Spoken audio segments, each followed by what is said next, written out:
बोलिए महापुरुष अच्युतानंद जी की शुद्धि ज्ञानी ज्ञानी गुणी मंडली आज अध्याय आलोचना को आपण मानक स्वागत जनाऊँ।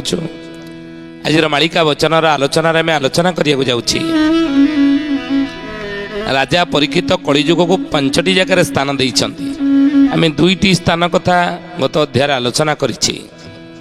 आउ 3टी स्थान कौन ज्ञानी गुणी मंडली महर्षि मन्यु जहाँकर वंशधर आम मानव से महर्षि मन्यु कौन कही कलिजुगर लोक मान उपदेश दे ना सुराबं मल मन्नां पापा मांच मलमोच्यते तस्मात् ब्रह्म राजन्यो वै स्न्यश्चन सुरा पिबेत्। महर्षि मन्यु कहिले अर्थ यार कौन ये संस्कृत श्लोकटीर अर्थ कौन मदिरा अंतर मल एवं पाप को मध्य मल कहुए। अंतरर मल को सी मल खाद्य हजम पर कौन हुए मल रे परिणत हुए शक्ति शरीर को जाए आउक मल रूप में बाहरी जाए तेणु ताकू मल कहुए। किंतु ऋषि मुनि माने शास्त्र पुराण रे मदिरा को मध्य मल बोली कहिछन्ति। आध्यात्म शास्त्र रे मदिरा को मध्य मल बोली कहा जाइछि। सेति आपण माने जानिथिबि बलराम कौन करथिले। बलराम यादव वंश को रक्षा करिया पई द्वारिका रे मदर वारण कर देथिले निषिद्ध कर देथिले। कहले सुरा के पीबे नाही मद के पीबे नाही। आगामी युग आसुछि लेखिक रखती कथा धीरे धीरे आप देखिए समाज रे अनेक राज्य मध्य वर्तमान अच्छी आम समाज को सामाजिक व्यवस्था को आसवा ये तो पुराण कथा। से समय द्वापर जुगरे बलराम कौन करते द्वारिका रे मदर निषिद्ध करदे। वर्तमान समय आधुनिक समाज रे आज भारत वर्षर अनेक राज्य रही जोटी निशा को निषिद्ध कर दि जाए जीव हत्या को मध्य निषिद्ध कर दि जाए। आप जी गुजरात जी जीव हत्या माछ मांस कहीं खाते ना से निषिद्ध कर दि जाए वाराणसी में ऑटोमेटिक खाऊ ना। तो से अनेक राज्य भारत वर्ष अच्छी निशा को मध्य निषिद्ध कर दि जाए। आगु हाँ क्या भा किए लुचेबे सी अलग कथा किंतु सेठार आईन कानून नहीं आईन सेठारे प्रणयन कर निशा निषिद्ध कौटी निशा को प्रोत्साहन दि जाऊँ निशार व्यवसाय को बहुत प्रोत्साहन दि जाऊँ किंतु सेठारे निषिद्ध कर दि जाए। आप देखिए तेणु हे ज्ञानी गुणी मंडली से ही बलराम द्वापर जुगरे निशा को निषिद्ध कर देते द्वापर जुगरे बा द्वारिका रे। आज कलि जुगर अनेक राज्य में कहीं ना ये हूँ मल सहित समान अंतरर मल सहित निशा मध्य समान। एणु चारि जाति या वर्जनीय बोली मन्यु कहिले ब्राह्मण क्षत्रिय वैश्य शूद्र ये चारि जाति ये निशा मद ये निषिद्ध बोली धर्मशास्त्र रे ये कथा उपदेश दे ऋषि मुनि माने कहिछन्ति। समाज समाजर लोक मान को उपदेश देइछन्ति सामाजिक प्राणी मान ज्ञानी गुणी मंडली। किंतु अच्युतानंद महापुरुष मालिकार नामला जाई फूल मालिकार कहले कलिजुग आज को किए मानुछि। राजा परीक्षित निषिद्ध कले निशा कारबार को जीव ना निशा ग्रहण करियो नहीं कहीं ना मो कली की सेठी तृतीय स्थान देछि। सेठी कली अछि मद मत्ती आ सेठी जीव तो मद अहंकार उड़ियो। ज्ञानी गुणी मंडली तो राजा हाथी ऊपर बसिक जाउथले नगर परिक्रमा करुथले निशा जने निशाशक्त व्यक्ति हाथी सामना को आसी कहला मणिमा ये हाथीटा केते दाम मु किनिबी। सैन्य सामंत माने थे मंत्री परिषद रे हे पागलाटा ना कौन ताऊ टेकिकी नहीं गले नहीं कि कारागार पुरे देले। राति सारा कारागार रहा सकाଳେ ଯେତେବେଳେ ତାକୁ ଆଣିକି କାରାଗାରରୁ ରାଜ ଦରବାରେ ପହଞ୍ଚିଲେ ତାର ବିଚାର କରିବା ପାଇଁ ରେ ହେଇ କାଲି କ'ଣ କହୁଥିଲୁ ରଜାଙ୍କ ହାତୀ କିଣିବା ପାଇଁ କେତେ ତୋର ଭାରି ସାହସ ମୃତ୍ୟୁଦଣ୍ଡ ଦିଆଯିବ ନା ମଣିମା ମୁଁ କେତେବେଳେ କହିଲି ନା କାଲି କହୁନଥିଲୁ।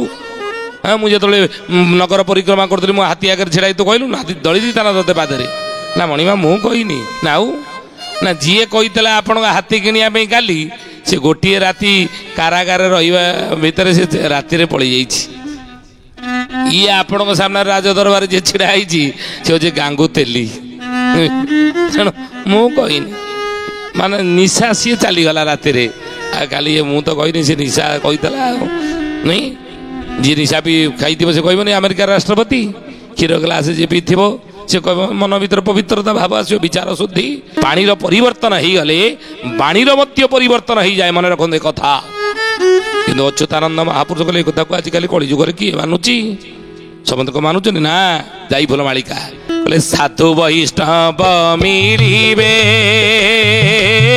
मद वैश्या पोषा सार करिबे जे एणु रोग व्याधि रे मरिबे सुजने जे जेणु रोग व्याधि रे मरिबे सुजने जे अच्युतानंद महापुरुष जाईफुल मालिकार कहले कलिजुगरे कौन हम कि भूल बुझंतु नहीं कहले साधु वैष्णव मिलिबे मद बेश्या पोषा सार करिबे जे से तो रोग व्याधि रे मरिबे आज कौन है घटना घटुनी बोलिए महापुरुष अच्युतानंद जी की शुद्धि जानी ज्ञानी गुणी मंडली निशा कारबार स्थान देले आउ निषिद्ध कले निशा कारबार जाकू जीवनी गले तुमर कौन हम से कथा मालिकार लिखाई न जीवा जो आमर कि उपकार हम से कथा मध्य लिखाई महापुरुष पद्म पुराण रे कथा लिखा अछि ना धूम्रपान रतं विप्रं दान कुर्वन्ति जे नरा दातारो नरक जानती वैष्णव ग्राम शोकर ये कथा लिखाला पद्म पुराण रे आमे जहाँ कहबो शास्त्र पुराण मनोर नुह पद्म पुराण लिखा अछि वेदमूर्ति तपनिष्ठ जुगद्रष्टा पंडित श्रीराम शर्मा आचार्य अखिल विश्व गायत्री परिवार गुरु मोर गुरुदेव गोटे नीतिवाणी कहते कौन माछ मांस मद्यपान ई नुहे मनुष्य भोजन कहले माछ मांस मद्यपान ये मनुष्य भोजन नुहे भगवान मनीषर खाद्य भाव में संसार रे सृष्टि करना बुझिले कौन सृष्टि कर मनीषर खाद्य रूपे कहले फल फूल शाग दधि दूध बाछी अमृतमण ही तो पाई रखी फल फूल शाग दधि दूध बाछी अमृतमण ही तो पाई रखी मद गंजा खाई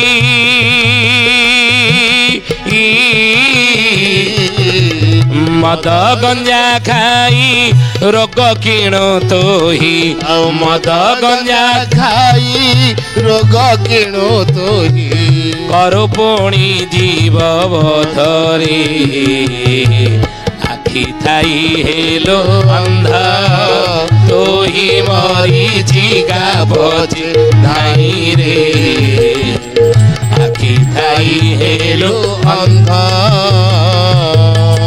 भगवान कहले रे मनीष फल फूल शाग दधि दूध बाची अमृत मण ही मु तो पाई रखी ये मद गंजा खाई रोग किणु तो ही करू पुणी जीव धरे आखि थाई अंध ये मरीची का पछे थाई यदि साधा खाऊा लोक हे ज्ञानी गुणी मंडली मद माछ मांस खाऊा लोक जब 5000 वर्ष बंचुता खाइले किसी लाभ अच्छे नहीं कि तो बचानी से वर्ष मरवा कहीं निरीह जीव मान मरवा कहीं अखाद्य खाइबा नहीं तेणु से महापुरुष नील सुंदर गीतार कहले शिखर दास गोस्वामी कौन कहले कलिजुगरे कैबल्य बोलीण अर्ण मंडली करिबे अर्ण मंडले करिबे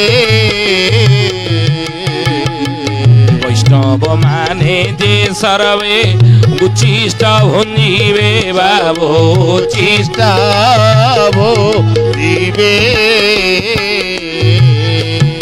कैबल्य बोलिण अर्ण मंडली करिबे मद मांस को एकत्र भुंजिण बसिबे मद मांस को एकत्र भुंजिण बसिबे बाबो भुंजिण बसिबे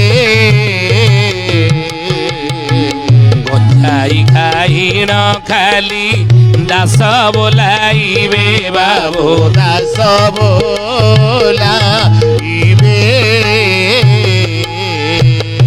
ଦାସ ବୋଲେଇବେ। ଏଇଭଳି ଘଟଣା କଳିଯୁଗରେ ଅନେକ ଘଟିବ।